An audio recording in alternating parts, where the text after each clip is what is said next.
हरे कृष्णा। आनंद आया आप सबको?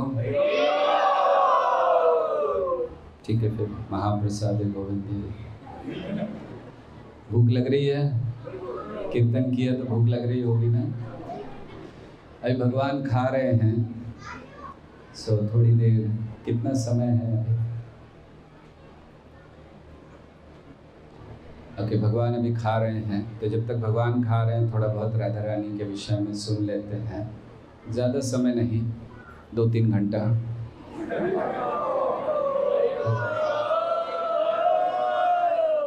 ये सब हरि बोल करने वाले हैं कि सब हरि बोल होने वाले हैं? 2-3 घंटा कथा करेंगे तो हम अकेले बैठे होंगे, क्योंकि हम तो कहीं जा नहीं सकते, घर यही है, नहीं तो हम भी चले जाते।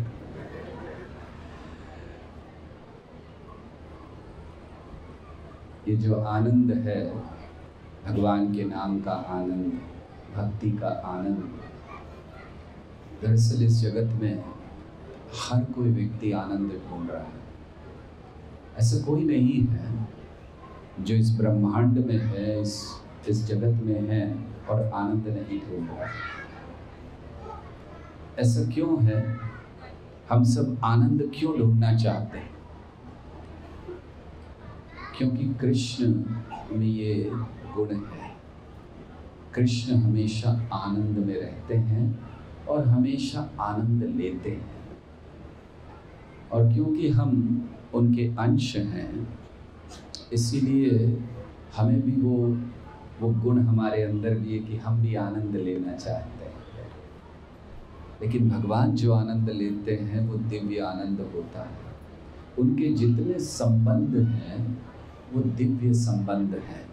फिर वो चाहे उनके माता पिता से हो, फिर वो चाहे उनके मित्रों से हो, फिर वो चाहे उनके संबंधियों से हो, या फिर गोपियों से हो, या श्रीमती राधा रानी से हो। कई बार लोग कई तरह के प्रश्न करते हैं। वे कहते हैं कि गोपियां अगर कृष्ण से बहुत प्रेम करती थी तो फिर वो मथुरा क्यों नहीं चली गई, द्वारका क्यों नहीं चली गई? कृष्ण चले गए थे वृंदावन छोड़कर। अरे आपको इतना प्रेम है, ज़्यादा दूर नहीं है मथुरा वृंदावन से। आज भी हम लोग आधे घंटे में पहुंच जाते हैं, चलिए उस समय 2-3 घंटा लग जाएगा। तो गोपियां गई क्यों नहीं? ये कैसा प्रेम है कि वो चले गए कृष्ण तो ये आराम से बैठी। लोग कृष्ण के लिए कहते हैं कि कृष्ण अपने इतने प्रेमी भक्तों को छोड़कर चले गए, अच्छा नहीं किया कृष्ण ने। देखिए फिर कभी वापस नहीं आ रहे हैं, मथुरा में रह रहे हैं इतना पास, लेकिन कभी नहीं आए, द्वारका चले गए और दूर। लेकिन कोई ये क्यों नहीं पूछता कि गोपियां क्यों नहीं चली गई? वो चली जाती कि हमें कृष्ण के साथ रहना है, तो क्यों नहीं गई गोपियां? ये एक बहुत महत्वपूर्ण उत्तर है, क्योंकि गोपियां भगवान की सेवा करना चाहती हैं। गोपियां भगवान से सच्चा प्रेम करती हैं, और वे वो करती हैं जो भगवान को प्रिय है। वो नहीं करती जो उन्हें अच्छा लगता है। अगर गोपियां वृंदावन छोड़कर मथुरा चली जाती तो वो ये होता कि वो कार्य कर रही हैं जो उन्हें अच्छा लग रहा है। लेकिन गोपियां वहीं रहीं क्योंकि वे जानती थी कि वृंदावन कृष्ण को बहुत प्रिय है, और कृष्ण ने वचन दिया था कि हम आएंगे, और कृष्ण के इस वचन पर उन्होंने अपने प्राण बनाकर रखे थे। ये गोपियां हैं, ये गोपियों का प्रेम है श्री कृष्ण के प्रति। और उन सारी गोपियों में सर्वश्रेष्ठ हैं श्रीमती राधा रानी। उनके प्रेम की कोई सीमा नहीं है, उनके भाव की, उनकी सेवा की कोई सीमा नहीं है। कृष्ण अनंत है, कृष्ण की सेवा अनंत है, कृष्ण के भक्त अनंत हैं, और इसी तरह श्रीमती राधा रानी का प्रेम श्री कृष्ण के लिए अनंत है। और उस शुद्ध प्रेम को जब प्रकट किया जाता है, चाहे किसी भी लीला के माध्यम से, तो वो दिव्य स्तर पर होता है। आज सुबह भी हम चर्चा कर रहे थे कि भगवान की रास लीला ये कोई निंदा करने योग्य नहीं है, ये तो पूजनीय है। लेकिन वे लोग समझ पाते हैं जिन्होंने भक्ति के द्वारा, गुरु के निर्देशों का पालन करने के द्वारा श्रीमती राधा रानी को समझ लिया। नहीं तो सब अभी तक इस आनंद का ही भोग करते रहते हैं इस जगत में। देखिए, पूर्व काल में बड़े बड़े ऋषि मुनि हुए जिन्होंने इस भौतिक जगत के आनंद को त्याग दिया। किस लिए? कृष्ण प्राप्ति के लिए। आज भी ऐसे बहुत बड़े बड़े महान भक्त हैं जो सब कुछ त्याग देते हैं कृष्ण की प्रसन्नता के लिए, कृष्ण को पाने के लिए। तो इसलिए हमें ये जानना चाहिए कि राधा और कृष्ण का संबंध सर्वोच्च है, दिव्य है। फिर भी लोग ये कह लेते हैं ये तो ठीक है, लेकिन राधा और कृष्ण का विवाह क्यों नहीं हुआ? फिर वो लोग कहते हैं कि आप राधा और कृष्ण की पूजा करते हो, जैसे हम लोग अभी गा भी रहे थे, केवल माधव पूजे सो अज्ञानी।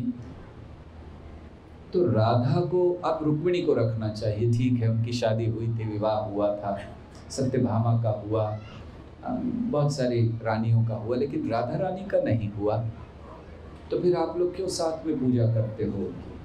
गलत करते हो आप लोग। ऐसा वे लोग मानते हैं,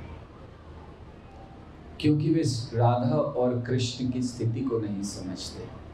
मान लीजिए कोई पति पत्नी हैं, एक ड्रामे में, एक नाट्य लीला में वे कोई रोल अदा कर रहे हैं जिसमें पति उनसे विवाह नहीं करते, तो क्या उससे उनका संबंध टूट जाता है?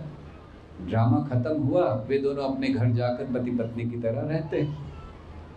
इसी तरह शाश्वत जगत में राधा और कृष्ण सदैव साथ में हैं, और केवल इस जगत में आते हैं थोड़ी देर के लिए एक नाटक करने के लिए, तो उसमें लीलाएं होती हैं। लेकिन फिर भी कहते फिर लोग कि नहीं, फिर अच्छा तो नहीं है। फिर भी तो उन लोगों को जवाब देने के लिए उन्हें ब्रह्म वैवर्त पुराण पढ़ना चाहिए, जहाँ ब्रह्म वैवर्त पुराण में श्री कृष्ण और श्रीमती राधा रानी के विवाह का वर्णन है। श्री कृष्ण ने 16,108 नहीं, 16,109 विवाह किए हैं उन्होंने।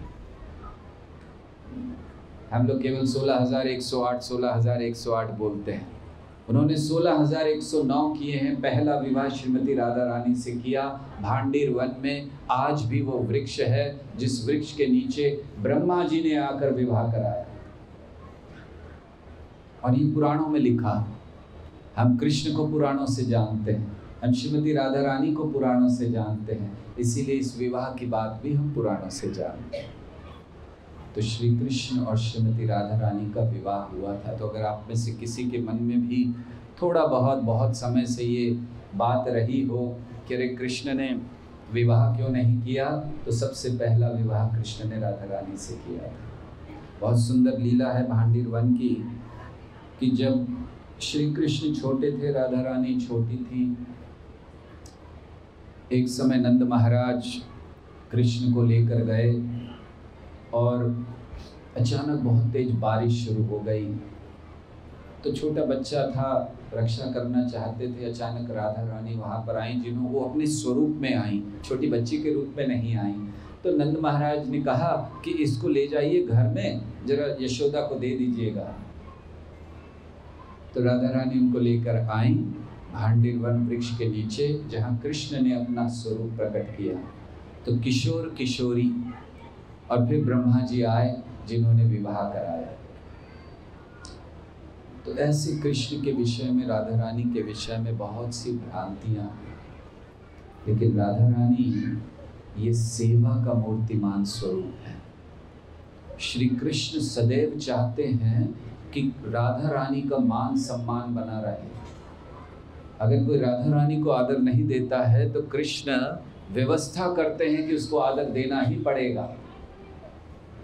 इसका बड़ा सुंदर उदाहरण है कि श्रीमती राधा रानी को थोड़ा सा मान सम्मान कम हो रहा था ब्रज में, और श्री कृष्ण चाहते थे मान सम्मान बढ़े, इतना मान सम्मान कि जो यशोदा जैसी गोपियां भी हैं वो भी उनके चरणों में गिर जाएं।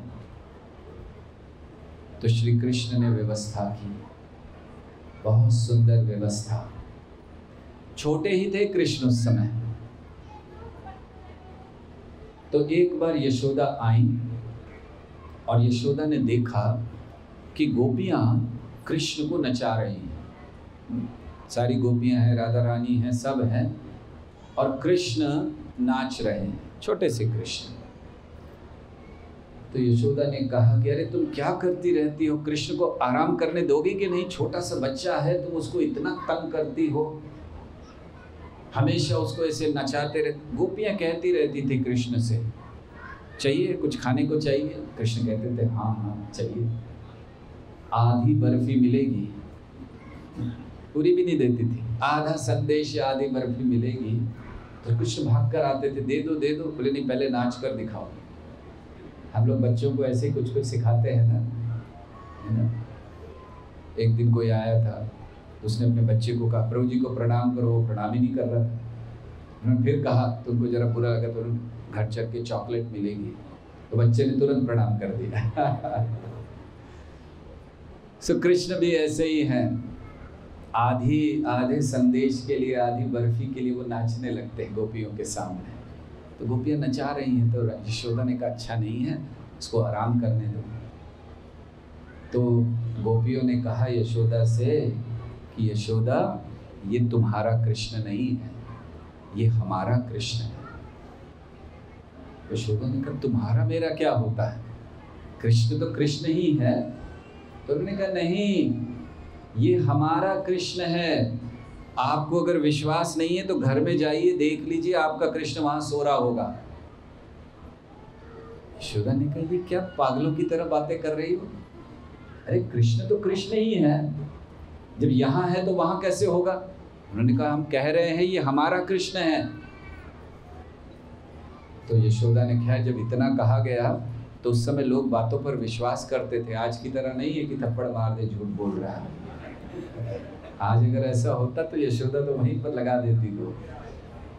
तो यशोदा ने कहा ये लोग कह रही है तो एक बार देख आते। तो वो चली गई कमरे में अंदर। तो अंदर गई तो देखा कि श्री कृष्ण तो वहां पर सो रहे हैं।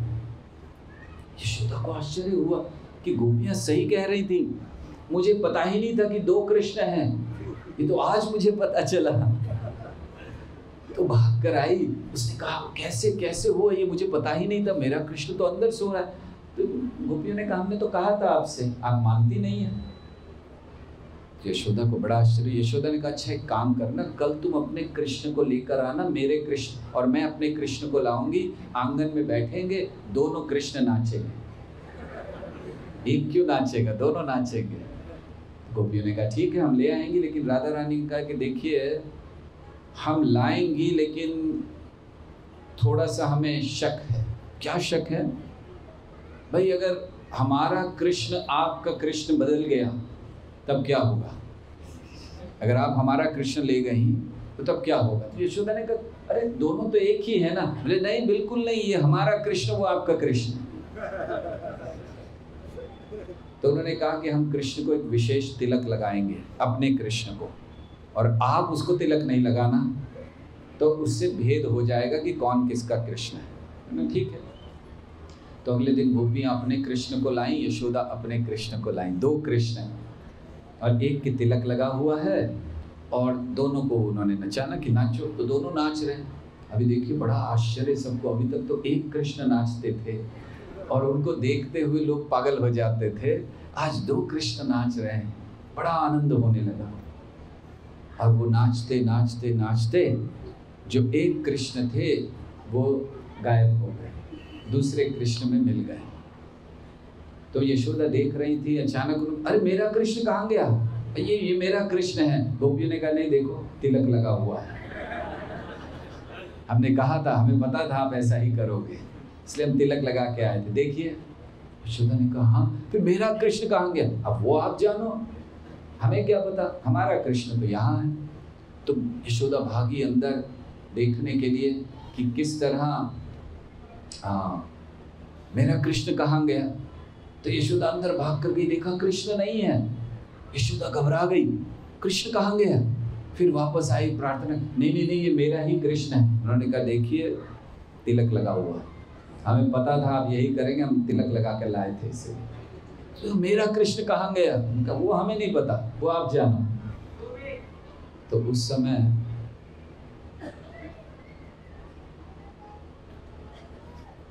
हमारे डिवोटीज भी एकदम दिव्य स्तर पर हैं। लेक्चर चल रहा, वहां से जोर से चिल्ला रहे हैं, पता नहीं अपनी पत्नी को बुला रहे हैं या किसको बुला रहे हैं। पता नहीं ये कल्चर क्यों नहीं बनता है कि अगर कृष्ण कथा चल रही है तो हमें शांत रहना चाहिए, कथा सुननी चाहिए। हमें मोबाइल ज़्यादा प्रिय होता है, हमें हमारी आवाज़ ज़्यादा प्रिय होती है। और फिर कैसे ये कृष्ण कथा अंदर जाएगी? इतना सुंदर वर्णन चल रहा है और वहाँ उनको चिंता है मेरी पत्नी कहाँ गई। यहाँ यशोदा के कृष्ण गायब हो गए, उनको देखें कि वो अपनी पत्नी को देखें।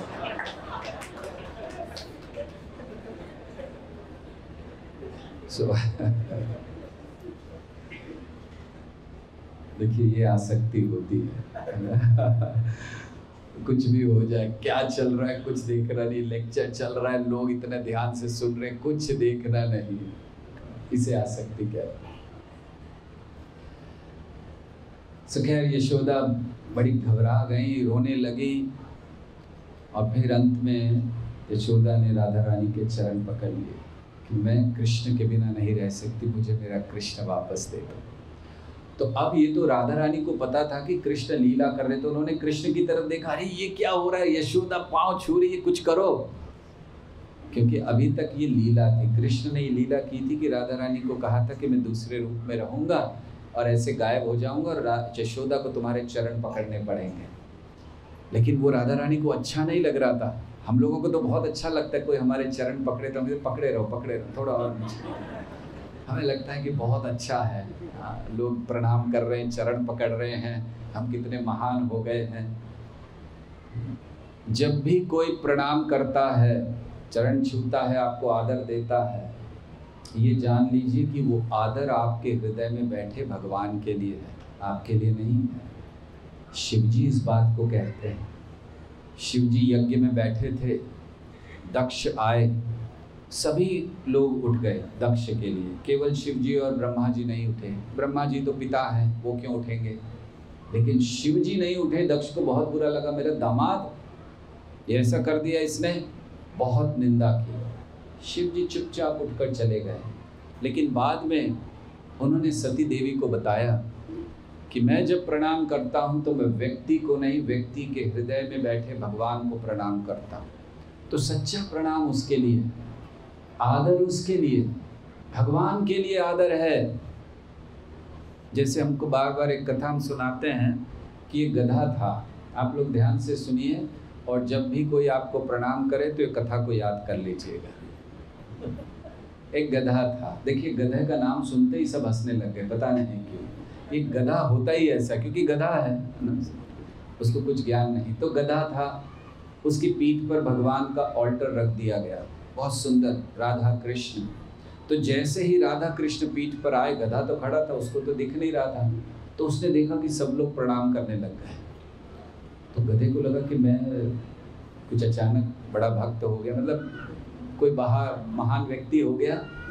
एक दिन, 2 दिन, 3 दिन, तो अब तो गधे को लगने लगे लोग आके मुझे प्रणाम कर रहे हैं और मैंने ये बोझा उठा रखा है अपने पीठ पर, इतना महान व्यक्ति हूँ मैं, जो देखो वो आके मुझे प्रणाम कर रहा है और मैं बोझा उठाऊंगा। उसने जोर से ऐसे घुमाया अपनी पीठ और ऑल्टर नीचे गिर गया राधा कृष्ण का। जैसे ही ऑल्टर नीचे गिरा, वही लोग जो प्रणाम कर रहे थे डंडे उठाए और ऐसा मारा उसको, धार धार धार मारा। वो गधे को समझ नहीं आ रहा था, अरे हुआ क्या, अभी तक तो सब मेरे को प्रणाम कर रहे थे, ये अब मार क्यों पड़ रही है। क्योंकि गधा जानता नहीं था कि प्रणाम उसको नहीं, भगवान को किया जा रहा है। तो आज के बाद कोई आकर आपको प्रणाम करे तो ये कथा याद रखिएगा, अहंकार नहीं आएगा। तो तब उन्होंने कृष्ण की ओर देखा कि कुछ कीजिए, इसको करना है। तो कृष्ण ने कहा चिंता नहीं करो, उनको कहो कि वापस जाएं। तो राधा रानी ने यशोदा से कहा, अरे आप चिंता मत कीजिए, आप बिल्कुल रोइए नहीं, आपके कृष्ण अंदर सो रहे हैं, हमने देखा था, वहाँ से वो चले गए थे धीरे से। यशोदा ने कहा, नहीं मैं देख कर आई हूँ। नहीं, अरे आप ध्यान से नहीं देखा होगा आपने, एक बार और जाइए। तो यशोदा बेचारी आंखों में आंसू भरे अंदर चली गई। यशोदा का प्रेम बहुत है कृष्ण के लिए, इसीलिए जब कृष्ण जा रहे थे, अक्रूर जी आए थे। कंसस्य दूतेन यादेव नीतो वृंदावनं ताद वसुदेव सूनो रुरोद गोपी भवनस्य मध्ये गोविंद दामोदर माधवेति। तो बहुत सुंदर लिखा है, कंसस्य दूतेन यादेव नीतो, कंस ने अपना दूत भेजा है, अक्रूर जी को भेजा है कि जाओ वृंदावनं ताद वसुदेव सूनो, वसुदेव के दोनों पुत्रों को लेकर आओ वृंदावन से। तो अक्रूर जी आए हैं नया रथ लेकर, कृष्ण बलराम को चढ़ा लिया और चल रहे हैं। सारी गोपियों ने रास्ता रोक लिया, जाने नहीं देंगी, कृष्ण हमारे प्राण हैं, आप हमारे प्राण ले जा रहे हो, आपका नाम किसने अक्रूर रखा, आप तो क्रूर हो।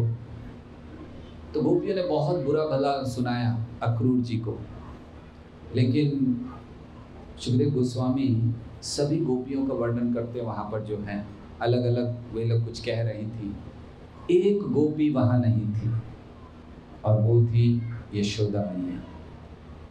क्योंकि जब कोई जाता है, चला गया तो दुख होता है, कोई पता होता है कि जाने वाला है थोड़े समय में तो भी दुख होता है, लेकिन जब कोई जा रहा है उस समय बहुत दुख होता है।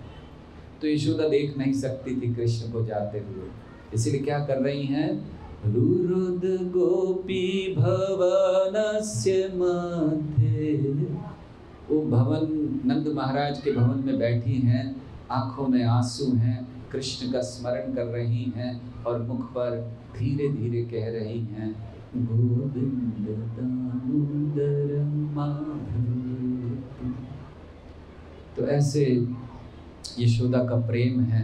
तो यशोदा भागकर अंदर गई देखने के लिए, और क्या देखा उन्होंने कि कृष्ण महाराम से सो रहे हैं। तो यशोदा की जान में जान आई कि मेरा लाल।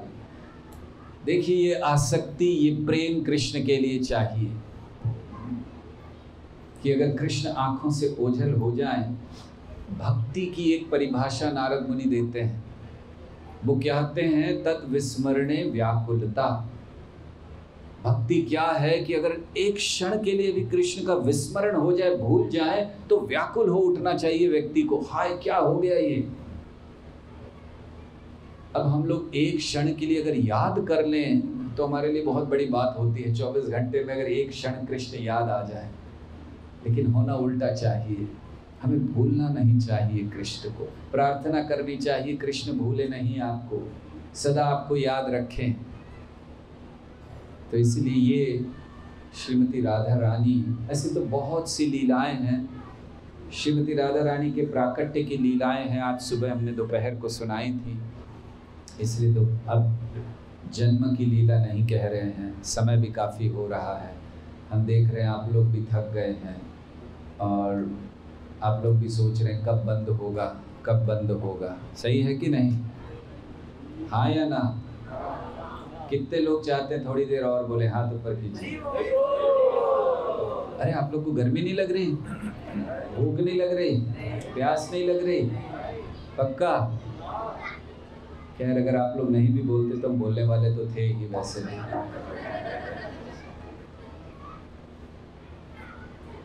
संक्षेप में श्रीमती राधा रानी की जन्म की लीला को एक ही वर्णन, 4 वर्णन है उनके अलग अलग, चारों को नहीं कहेंगे, एक वर्णन को संक्षेप में कहें, क्योंकि हम देख रहे हैं कि कुछ बच्चे एकदम तैयार हैं पीछे, वे कुछ आकर आपके समक्ष कुछ प्रस्तुत करना चाहते हैं और बेचारे 2 घंटे से तैयार बैठे हैं, उनका मेकअप भी निकल गया होगा अब तक। सो हम नहीं चाहते हैं कि वो वहीं पर सो जाएं, छोटे छोटे बच्चे हैं। सो इसलिए बहुत संक्षेप में, क्योंकि जन्म है आज, आविर्भाव, तो संक्षेप में कह देते हैं। श्रीमती राधा रानी को प्राप्त करने के लिए सूर्य देव की इच्छा हुई। सूर्य देव ने भगवान ब्रह्मा जी से, ब्रह्मा जी को भी भगवान कहा जाता है, मतलब बहुत शक्तिशाली व्यक्ति, तो ब्रह्मा जी से उन्होंने प्रार्थना की, तपस्या की और उन्होंने कहा कि मैं राधा रानी को अपनी पुत्री के रूप में पाना चाहता हूँ। तो ब्रह्मा जी ने कहा तथास्तु। तो वो सूर्य देव बने वृषभानु महाराज। इसलिए वृषभानु महाराज हैं और सूर्य देव में कोई अंतर नहीं है। तो वही सूर्य देव वृषभानु महाराज बने। उनका विवाह हुआ कीर्तिदा से। बहुत समय बीत गया, कोई संतान नहीं हुई।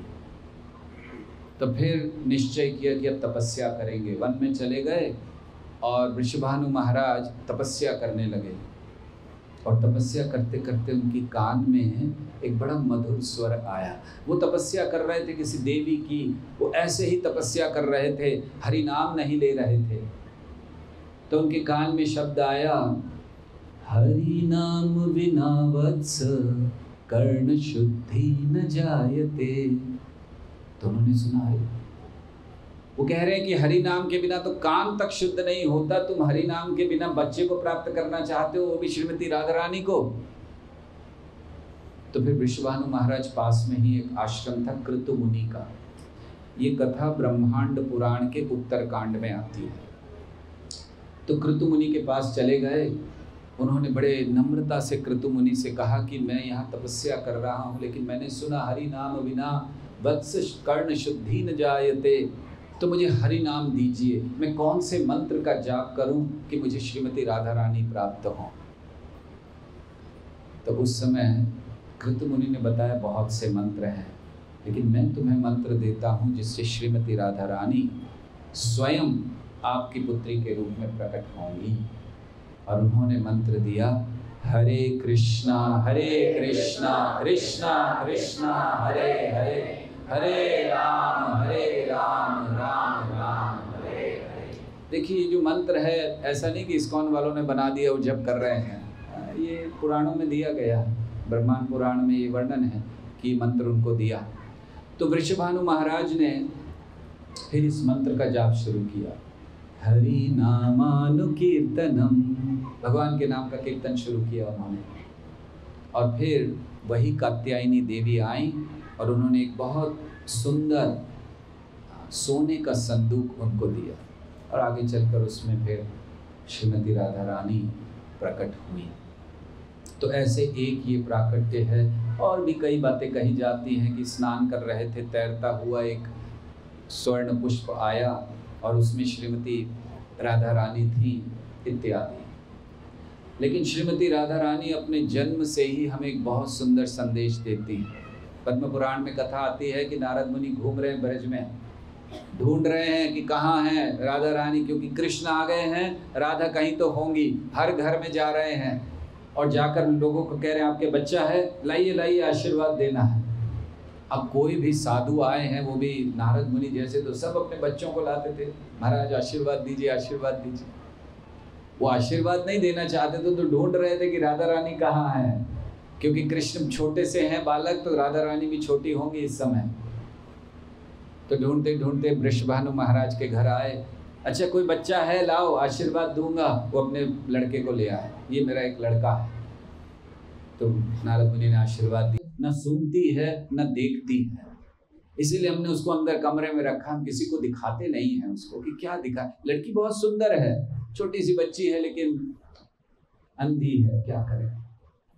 नारद मुनि ने कहा चलो आशीर्वाद देते हैं, हो सकता है कुछ ठीक हो जाए। तो नारद मुनि गए। अब छोटा सा पालना था, उसमें छोटी सी बच्ची लेटी हुई, आंख बंद है, कुछ सुन नहीं रही, कुछ बोल नहीं रही। नारद मुनि ने देखा तो देखते ही नारद मुनि के सारे शरीर में एक आनंद की लहर आ गई, दिव्य आनंद। और नारद मुनि समझ गए कोई साधारण बच्ची नहीं है, यही राधा रानी है। तो नारद ने वृषभानु महाराज से कहा आप थोड़ा बाहर जाइए। वृषभानु महाराज ने कहा क्यों? उन्होंने कहा थोड़ा बच्ची को कुछ विशेष आशीर्वाद देना है। तो ठीक है, चले गए, छोटी सी बच्ची है, चले गए। नारद मुनि ने पूर्ण दंडवत प्रणाम किया, वो आशीर्वाद देना था, क्योंकि अगर वृषभानु महाराज के सामने करते थे बच्ची को क्यों दंडवत कर रहे भाई, आप तो साधु हो। तो उन्होंने पूर्ण दंडवत प्रणाम किया और फिर राधा रानी से प्रार्थना की, मैं आपका मूल स्वरूप देखना चाहता हूँ। वो किशोरी का जो रूप है आपका, 15-16 साल की जो किशोरी का रूप है वो देखना चाहता हूँ। तो ललिता देवी प्रकट हुई। ललिता देवी ने कहा कि देखिए नारद मुनि, आप देख नहीं पाओगे, क्योंकि इनकी सुंदरता इतनी है आप सहन नहीं कर पाओगे। नारद मुनि का, अरे ऐसे कैसे हो सकता है, मुझे तो देखना ही है। देखिए कभी कभी सुंदरता इतनी तीव्र होती है कि व्यक्ति सहन नहीं कर सकता। हम लोगों ने वो सुंदरता देखी ही नहीं है कभी। राइट, हम लोग यहाँ इस जगत में वही मिस वर्ल्ड, मिस यूनिवर्स देख देख के खुश हो रहे हैं। जो सच्ची सुंदरता है उसका वर्णन किया जाता है।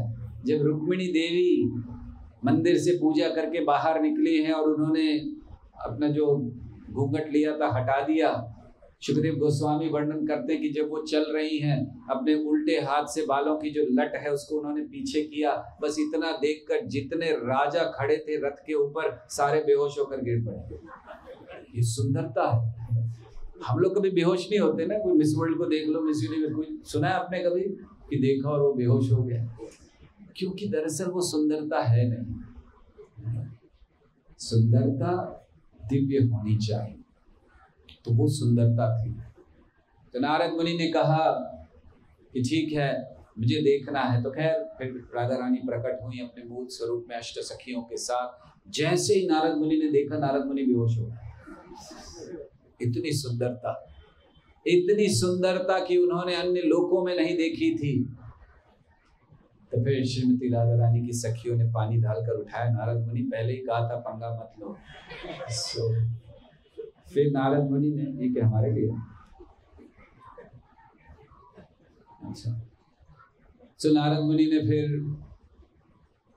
प्रणाम किया और उनको कहा, बाहर आए वृषभानु महाराज को कह रहे आप उत्सव मनाइए। उत्सव क्यों नहीं मना रहे? उन्होंने कहा क्या मना है, अंधी लड़की है उसको दिखा। अरे कोई चिंता मत करो, उत्सव मनाओ, बड़ा उत्सव करो, ठीक हो जाएगी। तो उन्होंने कहा ठीक है, साधु बोल रहे हैं तो करेंगे। लेकिन उन्होंने कहा एक याद रखना, उत्सव कितना भी बड़ा करो, एक व्यक्ति को भूलना नहीं, नंद महाराज को परिवार के साथ। क्योंकि पता था नंद महाराज आएंगे तो उत्सव हुआ, सब आए। यशोदा की गोदी में है नंदलाल या कृष्ण, सब बातें कर रहे हैं। तो धीरे से गोदी से उतर गए, पता नहीं चला। कृष्ण कुछ काम ऐसे करते हैं किसी को पता नहीं चलता। धीरे से उतर गए और जहां वो पालना था जिसमें राधा रानी थी वहां पहुंच गए। ऐसे दोनों हाथ, वो भी छोटे ही थे, तो दोनों हाथ पकड़कर खड़े हुए। और जैसे ही कृष्ण वहां आए, वो खड़े हुए, राधा रानी ने आंखें खोल दी। तो राधा रानी ये दिखला रही हैं कि अगर आंखें हैं तो कृष्ण के दर्शन के लिए, जिह्वा है तो कृष्ण के गुणगान के लिए, कान है तो कृष्ण की कथा श्रवण करने के लिए, अन्यथा अंधा रहना ज्यादा अच्छा है। तो ये हमें राधा रानी से सीखना है आज के दिवस पर कि हम इस तरह कृष्ण की भक्ति करें जिससे कृष्ण भी प्रसन्न हो, राधा रानी भी प्रसन्न हो और हमारे जीवन में हमें सच्ची सफलता मिल सके। हरे कृष्णा कृष्णा कृष्णा कृष्णा हरे हरे, हरे राम।